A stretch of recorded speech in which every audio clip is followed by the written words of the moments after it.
नमस्कार मित्रों, आपके अपने YouTube चैनल में आपका स्वागत है। 2 अक्षरों का छोटा सा शब्द होता है मन, लेकिन इसकी ताकत, इसकी शक्ति कितनी विशाल है यह हम सोच भी नहीं सकते। क्योंकि जो हम सोचेंगे वो बुद्धि से सोचेंगे, दिमाग से सोचेंगे, और दिमाग एक दायरे में ही सोच सकता है, उस दायरे से बाहर नहीं सोच सकता। लेकिन जो मन होता है उसका कोई दायरा नहीं होता, उसकी कोई सीमा नहीं होती।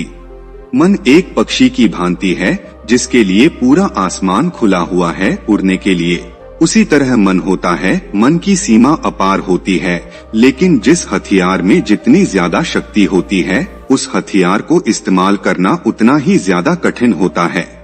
यही बात मन पर भी लागू होती है। इसमें इतनी ताकत होने के कारण इसको इस्तेमाल करना भी उतना ही कठिन होता है, और अक्सर इंसान अपनी पूरी जिंदगी में अपने मन को इस्तेमाल करना सीख ही नहीं पाता, उसकी शक्तियों को पहचान ही नहीं पाता। अगर आप पूरे एकाग्र भाव से अपने मन में एक विचार और भाव पैदा करते हैं कि मुझे दुनिया के फला देश की फला लाइब्रेरी में रखी हुई फला किताब पढ़नी है, तो यह पूरा ब्रह्मांड उस किताब को हमारे लिए उपलब्ध कराने में लग जाएगा।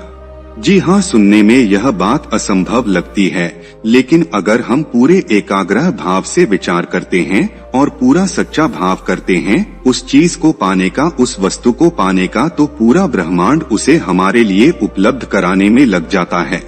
आज की जो मैं कहानी आपको सुनाने वाला हूँ, उसके बाद आप अपनी मन की शक्तियों का इस्तेमाल करना सीख जाओगे। उसके बाद आप जो भी पाना चाहते हो, जो भी जीवन में करना चाहते हो, उसको अपने मन की शक्तियों से संभव कर पाओगे। तो इससे पहले कि आप इस कहानी में खो जाएं, आपके अपने चैनल धर्मार्थ ब्रांड को सब्सक्राइब जरूर कर लें। तो चलिए कहानी शुरू करते हैं। एक बार की बात है, एक गुरु एक आश्रम में अपने शिष्यों को ध्यान प्रक्रियाओं की शिक्षा देते थे।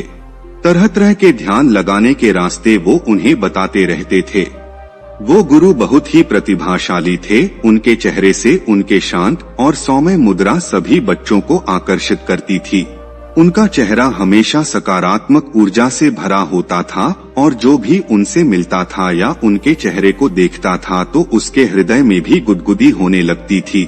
इससे सभी बच्चे आकर्षित थे। सभी बच्चे चाहते थे कि हम अपने गुरु की भांति बन जाएं, हम गुरु की तरह शांत और सौम्य बन जाएं। लेकिन बहुत प्रयास करने के बाद भी बच्चे उनकी स्थिति पर नहीं पहुंच पाते थे। वो इस बात पर कभी गौर ही नहीं करते थे कि गुरु ने इस अवस्था को पाने के लिए कितनी साधना की है, कितनी उम्र बिताई है, कितना संयम रखा है। उनका एक शिष्य था, वो भी उनसे बहुत ज्यादा आकर्षित था और वो चाहता था कि मैं जल्द से जल्द अपने गुरु की तरह बन जाऊं। इसीलिए बहुत सारे ध्यान प्रक्रियाएं करने के बाद भी जब वो उस अवस्था को हासिल नहीं कर पाया तो उसने सोचा कि गुरु हमसे पूरा ज्ञान नहीं दे रहे हैं, गुरु हमसे कुछ ना कुछ छिपा रहे हैं। इसी संदेह ने उसके मन को घेर लिया। उसका मन पूरा संदेह से भर गया और इस संदेह का निवारण करने के लिए उसने सोचा कि मैं पूरी तरह से गुरु की नकल करने लग जाता हूँ।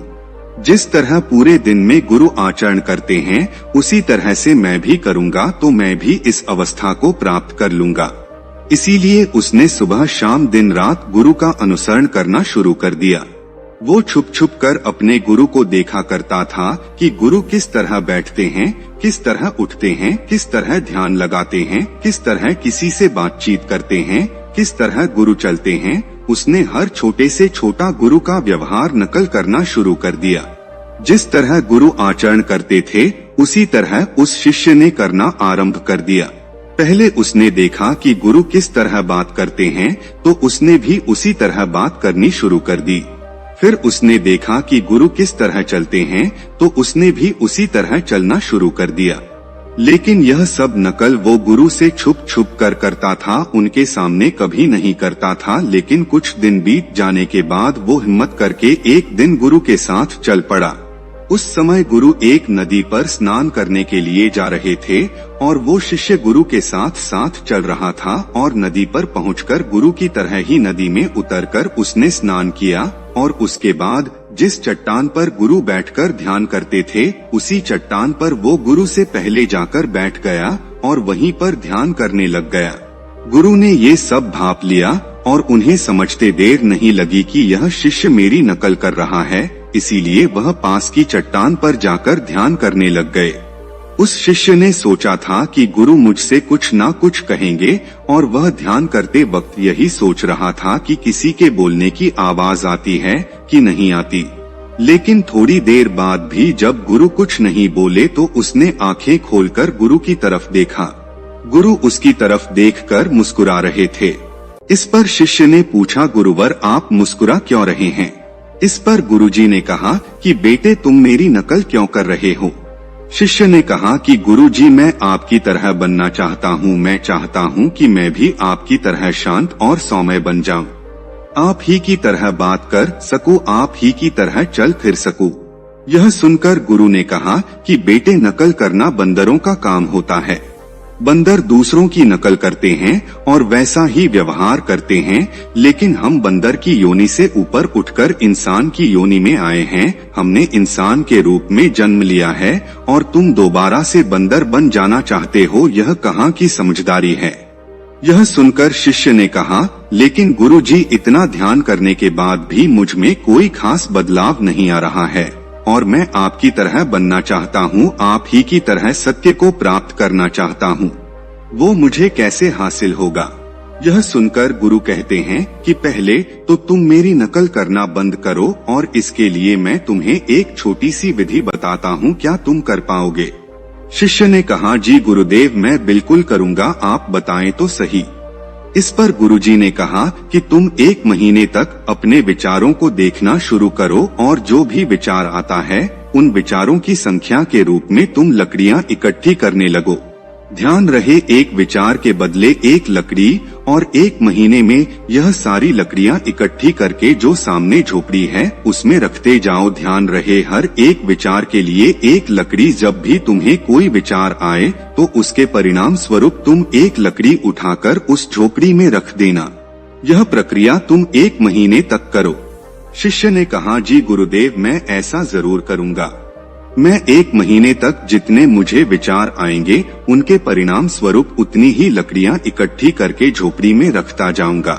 इस पर गुरु ने कहा, इसके साथ तुम्हें एक काम और करना है। जो भी विचार ध्यान, ज्ञान और सत्य का होता है उन विचारों की लकड़ियां इकट्ठी करके झोपड़ी से बाहर रखना। ध्यान रहे, बाकी विचारों की लकड़ियां झोपड़ी के अंदर और जो ध्यान, ज्ञान और सत्य की लकड़ियां हो वो झोपड़ी के बाहर रखनी है। और यह सब प्रक्रिया तुम्हें 1 महीने तक करनी है। इस पर शिष्य ने पूछा, लेकिन गुरुजी इससे होगा क्या? गुरुजी ने कहा कि यह तुम्हें यह प्रक्रिया पूरी करने के बाद ही पता चलेगा। तुम बिना परिणाम की चिंता किए हुए इस प्रक्रिया को 1 महीने तक करो, उसके बाद क्या हासिल होता है वो हम बाद में चर्चा करेंगे। उसने ऐसा ही किया। 1 महीने तक जो भी विचार आता रहा उसने उसके परिणाम स्वरूप उतनी ही लकड़ियां इकट्ठी करके झोपड़ी के अंदर और बाहर रखता रहा। 1 महीने का समय बीतने के बाद वो गुरुजी के पास गया और गुरुजी को कहा कि गुरुवर मैंने वो प्रक्रिया पूरी कर ली है। यह सुनकर गुरुजी उसके साथ आए और उस झोपड़ी के अंदर गए जहाँ पर उसने वह लकड़ियां इकट्ठी कर रखी थी। गुरुजी ने देखा कि वहाँ पर बहुत सारी लकड़ियां इकट्ठी हो रखी है। इसके बाद गुरुजी बाहर आए तो बाहर उन्होंने देखा कि बहुत थोड़ी सी लकड़ियां इकट्ठी हो रखी है। इसका मतलब यह था कि ध्यान, ज्ञान और सत्य के विचार कम थे और बाकी के दूसरे विचार उससे कई गुना ज्यादा थे।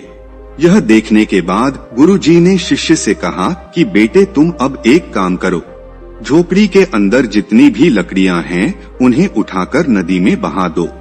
यह सुनकर शिष्य आश्चर्यचकित होकर बोला कि गुरुजी यह तो बहुत सारी लकड़ियां हैं, इतनी लकड़ियों का बोझ तो मैं उठा भी नहीं पाऊंगा। यह सुनकर गुरुजी मुस्कुराए और बोले कि जब तुम इतनी लकड़ियों का बोझ नहीं उठा सकते तो इतने विचारों का बोझ कैसे उठा लेते हो? शिष्य ने कहा कि गुरुजी विचारों में तो कोई वजन ही नहीं होता है।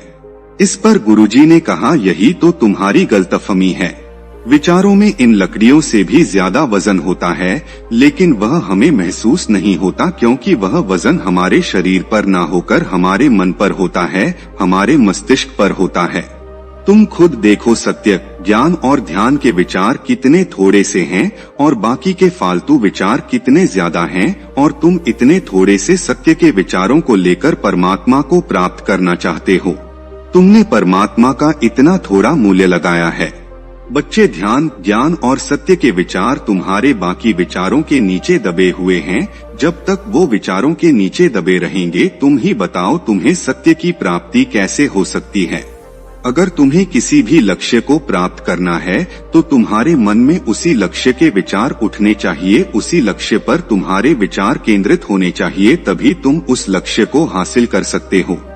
यह सुनकर वह शिष्य गुरुजी के चरणों में गिर पड़ा और उसके बाद उसने कहा कि गुरुजी, आज से मैं जो भी सोचूंगा वो ध्यान और सत्य के संबंध में ही सोचने की कोशिश करूंगा।